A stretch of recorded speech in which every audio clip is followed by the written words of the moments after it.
রাকসু নির্বাচনে মনোনয়নপত্র দাখিলের পর শুরু হয়েছে যাচাই বাছাই। প্রার্থীরা এই সময় থেকেই আচরণবিধির ক্ষেত্রে নির্বাচন কমিশনের কঠোর ভূমিকা চাইছেন।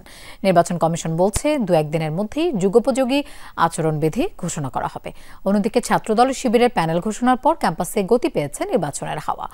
বৈষম্য বিরোধী ছাত্র আন্দোলনের সাবেক সমন্বয়ককে নিজ প্যানেলের জিএস প্রার্থী হিসেবে ঘোষণা করেছে শিবির, আর ছাত্রদল অপেক্ষাকৃত নবীনদের নেতৃত্বে ঘোষণা করেছে তাদের প্যানেল। নতুন ব্লেন্ডে আরো রিচ অ্যারোমায় সেলন ফ্যামিলি ব্লেন্ড টে। রোববার দিনভর নানা আলোচনা শেষে ছাত্র শিবির রাকসু নির্বাচনের প্যানেল ঘোষণা করে শেষ বেলায়। ঘোষিত প্যানেলে রাবি শাখা শিবিরের সভাপতি মোস্তাকুর রহমান জাহিদকে ভিপি প্রার্থী করা হয়। তবে চমক হয়ে আসে বৈষম্য বিরোধী ছাত্র আন্দোলনের সাবেক সমন্বয়ক ফাহিম রেজাকে জিএস প্রার্থী করা। ফাহিমের দাবি, আগে শিবিরের রাজনীতিতে যুক্ত না থাকলেও দলটির অন্তর্ভুক্তিমূলক প্যানেলের প্রস্তাবে সম্মত হয়েছেন তিনি। বিগত 1 বছর ক্যাম্পাসে আমরা দেখেছি ছাত্র বান্ধব কল্যাণমুখী যে ছাত্র রাজনীতি করার চেষ্টা করেছে ইসলামী ছাত্র শিবির।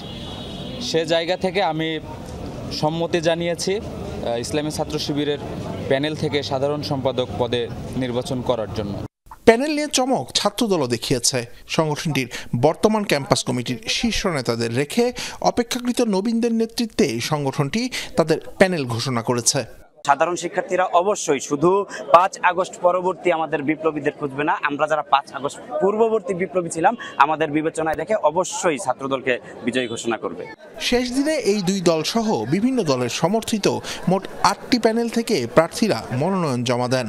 উৎসবমুখর পরিবেশে মনোনয়ন দাখিল করেন স্বতন্ত্র প্রার্থীরাও। রাকসু নির্বাচন কমিশনের তথ্য অনুযায়ী এই নির্বাচনে রাকসু ও সিনেট ছাত্র প্রতিনিধি মিলিয়ে মোট 322 জন প্রার্থী নিজেদের মনোনয়নপত্র দাখিল করেছেন। সেই হিসেবে উত্তোলনকারীদের মধ্য থেকে প্রায় 150 প্রার্থী মনোনয়ন জমা দেননি। আমাদের ডোপ টেস্ট কার্যক্রম ছিল। আমার ধারণা হয়তো কিছু সংখ্যক শিক্ষার্থী তারা মনে করেছে যে ডোপ টেস্টে গিয়ে হয়তো বা তারা উত্তীর্ণ হতে পারবে কিনা, এই আশঙ্কা থেকে হয়তো বা কিছু প্রার্থী তারা এই কার্যক্রম থেকে পিছু হটতে পারে।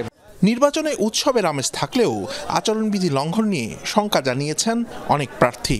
পূর্বে আমরা দেখেছি স্লোগান এবং সমর্থনকে নিজ দলের পক্ষে নেওয়ার জন্য কোকাকোলা, মোজো, 7-আপ ইত্যাদির ব্যবহার করা হতো। ঠিক সেটা পরিবর্তন হয়েছে কি দিয়ে? মৌসুমী ফল, আতর সুরমা দিয়ে। এই পরিবর্তনটা কিন্তু আমরা আসলে চাই না। আমরা সবাই শিক্ষার্থী, আমরা সবাই সাধারণ পরিবার থেকে এখানে এসেছি। আমাদের শিক্ষার পরিবেশ নিশ্চিত করার জন্য কিন্তু এই নির্বাচনের প্রধান উদ্দেশ্য হওয়া উচিত। নির্বাচন কমিশন বলছে 2-1 দিনের মধ্যেই আচরণবিধি চূড়ান্ত করা হবে, জানিয়ে কঠোর ভূমিকায় থাকবে কর্তৃপক্ষ। আমাদের যারা কারেন্ট স্টুডেন্টস তারাই শুধু ফর্ম নিয়েছে, তারাই ফর্ম জমা দিয়েছে এবং আশা করছি আগামী 25 তারিখে সুন্দর উৎসবমুখর পরিবেশে আমাদের রাকসু নির্বাচন অনুষ্ঠিত হতে যাচ্ছে। শিবলী নোমান, যমুনা নিউজ, রাজশাহী।